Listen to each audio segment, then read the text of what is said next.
Hello అందరికీ. మా తోటలో ఒక కాకరకాయ చెట్టు పెరిగిందండి. దానికి లింగు లింగమంట ఒక కాయ వచ్చిందండి.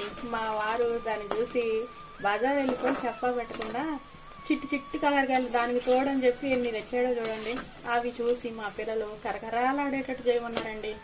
ఇక వాళ్ళ కోసం అవి కోసి ఇదిగోండి మెల్లిగా లో ఫ్లేమ్లో వేయించుకుంటేనే ఇలా కరకర వస్తాయండి, లేకపోతే రావండి. ఒక్క కాకరాయ కోసం ఎంత పని చేశాడో చూడండి మా ఆయన అయితే. చూస్తానికి బుజ్జి బుజ్జిగా ఉన్నా ఏగటానికి చాలా టైం పోయిందండి. ఇక మిగతాయి కూడా తీసి కూడా వేసేసుకొని కరేపాకు వేసుకొని ఇదిగోండి కారం పప్పుల పొడి వేసి రెడీగా పెట్టుకున్నాను. వీడియో నచ్చితే like, share, subscribe. Thank you for watching.